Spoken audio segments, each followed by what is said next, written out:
Hey guys and gals, this is day Quattro. Quattro. It's Trace. Trace. Day Wow. NTI. Wow, Trace. that's French. Trace is Mess that up. okay. We gotta stop. We're not using that? Okay. Alright, so today, guys, listen up. It's day 3. It's day three. We're of just gonna NTI. speak, We're yeah. just going with it. Yeah. Okay. NTI. So we've decided, it's not super cold outside, but we've decided to have a little fireside chat. And this is an opportunity for an educational moment. Sorry, I still can't get over you saying Quattro. Anyway, so if you've ever heard of the term fireside chat, a fireside chat actually originated with Franklin D. Roosevelt during the Great Depression.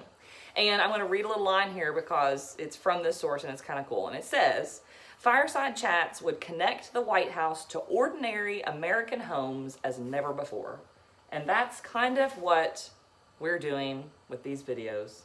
We are connecting to our students and their parental units like we never have before, because in this time of the Great Depression, the White House needed to communicate, and so they used the radio, and they brought those people into the White House, and it changed the way that things were done and the way that things were communicated from then on. Amazing. So, yeah, and so desperate times call for desperate measures, and we're kind of in Desperate times. Uncharted territories. And so you're getting your information from us. Who says with our fireside chat. Yes. It's blazingly hot, and I'm a little afraid because I have this jacket on too. We also wanted to do a word of the day. And today's word, how fitting, is pandemic. Okay? So that means, pan means all. All right, Means all. and this virus is all over the place. It's all over the world. It started off in one country or a couple of countries, and it has spread. And so now we call it a pandemic. So that is your word for the day. I wonder if you were to listen to and watch the news or read, how many times a day you would hear that word. Count it. You can send it to me. Okay. First off, as far as information goes, we have a little bragging to do on our wonderful Round County staff. And they delivered, our bus drivers and the cooks prepared, and everybody, all the helpers, delivered 550 meals today to kiddos across our county.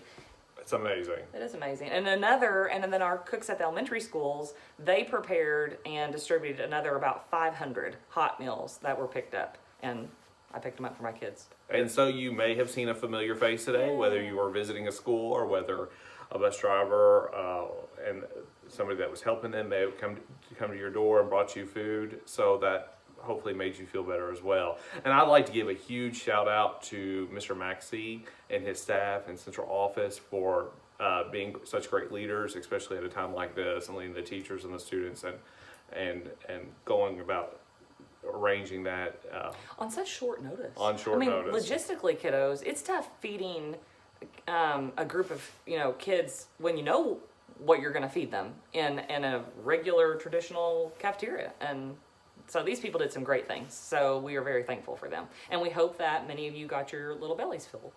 And if you didn't, and you need to call the bus garage to set that up at any time. I believe they do that Wednesday through Friday, or Monday, Wednesday, and Friday. Monday, Wednesday, Friday. Monday, Wednesday, and Friday. And anytime you want to have that set up, just call the bus garage at 606-784-4908, and they'll get you set up.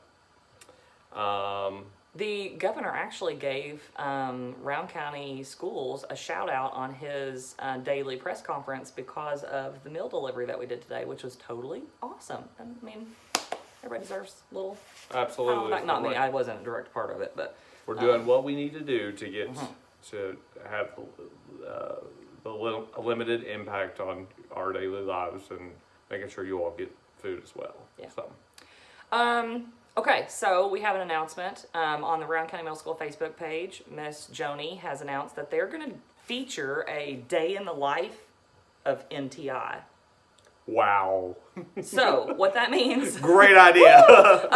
It is a great idea. Because it's uncharted territory. It's a primary source. If you document this and journal it and take pictures, it's a primary source. I learned that in school. That was Miss Hood's idea, by the way, having her kiddos journal, because they are creating a primary source for history. It's totally awesome. But anyway, so if you want to send pictures of RCMS students only, no strangers, it can only feature our own students, then you can send those to Joni, and her email address is Joni, Joni, .Caudill, Caudill, at rowan.kyschools.us. Or if you post them on social media, or your parental units do, they can use the hashtag RCMSRocks, and she'll be able to access those. Because RCMS does rock. Yeah. All right, I'm gonna let you talk about this email thing. Okay, so I couldn't read my writing. We have some notes because, again, we mentioned last time that's what teachers do, but I couldn't read my own writing. It says packet. Okay, so here's the story. We have had a couple of students who've reached out to their teachers who have had a little bit of trouble with their NTI packet. So if that's you, you are not alone. And that's normal, because normally you're with the teachers, and we try to be helpful. That's what we like to do. So rule number 1 in Miss Mason's class is do not panic. Don't panic. Rule number 1, don't panic. Not even Mr. I tell him that all the time. He panics all the time. I'm trying not to panic. So don't panic. If you have trouble, put a star next to the question or on the page that you are having difficulty with.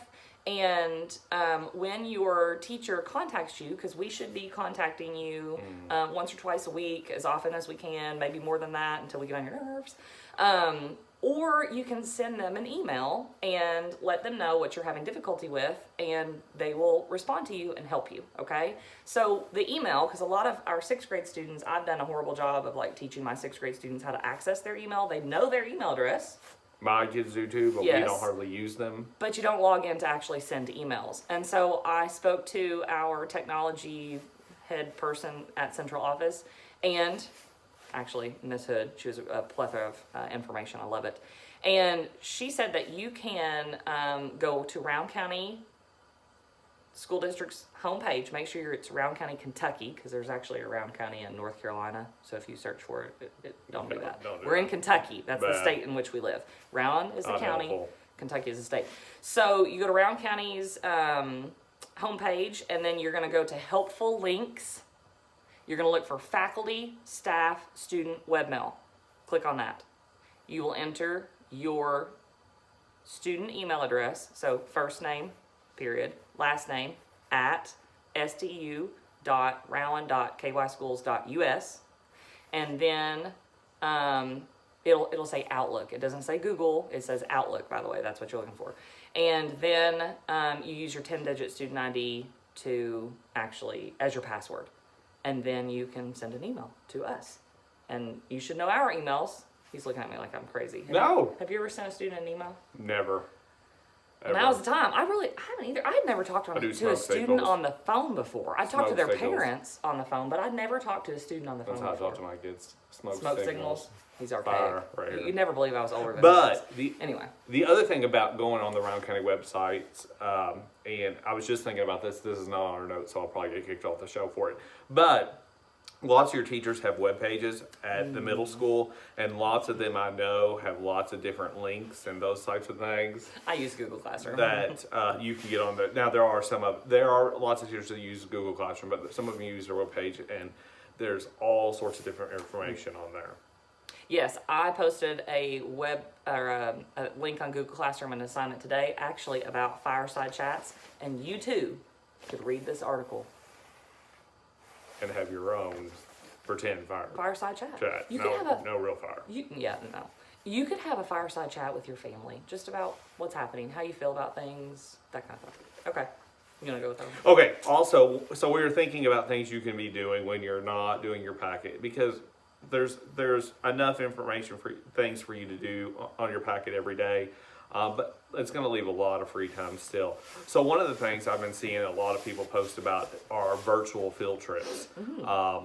Miss Mason said the art gallery, national parks, lots of historical places, and in China and other countries that we've been talking about in my class, India, Egypt, Mesopotamia, those areas. So definitely try to find different things you can look up online besides just sending your friends messages. Yeah, and I know that screen time is a Big deal. big deal among kids your age, and really lots of adults too. Let's face it. But if any of you have Disney Plus, the National Geographic Oh yeah, part on absolutely. there has amazing, like super awesome, more social studies content and some science stuff. Some but super cool documentaries. Oh, I know they had they're something on awesome. Alexandria the Great on there, and it changes out. And I think it's only, I don't know how much that is a month, but it's like $7 a month $7 a month. or something. But there's lots of different things you can watch on there. Yeah, they're fun. Even my children, my little kids, they enjoy them because they get sucked in. I'm like, hey, we're gonna watch this, and they complain a little bit, and then I start it, and they're like, they love it. It's great. And you can also Google on the internet and look up journeys of history or history of journeys. And you can look up different things like from Mesopotamia, Egypt, China, different things that we would have probably looked at in class. And since you're not going to have the opportunity to do that as of now, you can check into that. That's very cool. I just saw too that the New York, I think it's the New York Public Library, they're offering free downloads to like of 100,000 of their books that's normally not available to the public. Lots of companies and lots of organizations out there realize that lots of kids are at home right now, and parents are scrambling trying to make sure that their kids are staying educated and outside of the packets and just want to keep them on target. So lots of companies are releasing things for free that you can view and that you can utilize. So check them all out. Yeah, and keep working on those packets, kiddos, because I've seen a lot of parents and guardians make posts and comments about their kids working on them, and we're really proud of you because we understand that it's not the most fun thing to do, and we're not there to help you. And a lot of times it's kind of a drag to have your parental unit standing over your shoulder saying, do your work. It's easier when it's a teacher. But just keep doing the best you can. We're really proud of you. Yeah. Okay? And again, like we said yesterday, we still miss you. Yes, we do. Lots and lots. We'll miss you until this is over, but then we'll miss you more. Yeah. So, one of the things we want to do also say is we want you to continue to stay physically active, even if it's for 10 or 15 minutes. I know you can talk to students before they're home on the weekends. They sit there and play on their cell phones, or they watch TV and they binge Netflix. All those things are great in moderation, but you definitely need to get outside, especially on days when there are breaks in the weather where you can get outside and just stroll around. Even if you go outside, even if you aren't physically active, and you go sit on the porch and just look for birds or Enjoy whatever the you want fresh to do. air. And there, I just have a little secret. There's lots of room outside, so you could even be outside and have plenty of social appropriate distancing because you have all this room. Just stay 6 feet away. Yeah. 6 feet and a half. Be safe. Yeah. But there's plenty of things. Ride your bikes. All sorts of things, as long as your parents are cool with that. And if any of you have actually counted blades of grass, like Mr. Hood suggested yesterday, I did. let us know. Let us know how many you've gotten to. You might have to grid your yard off so you can count the blades in one section at a time. That's like what archaeologists do when they look for. Is that the type of? That's a great idea. I had a great dinosaur idea. bones? Yeah. If you also notice, we're kind of moving into spring. I don't really know when it's going to be spring at this point. The 21st. Maybe it's the 21st. That's the official day. I don't know if that's Who right. knows about the weather? But if you notice, lots of flowers are starting to bloom, or beginning to bloom, or at least bud, and the trees are budding, and some of them are even blooming.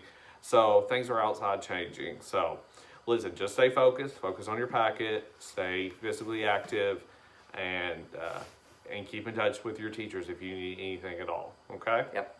Bye, kiddos. See Love ya. ya.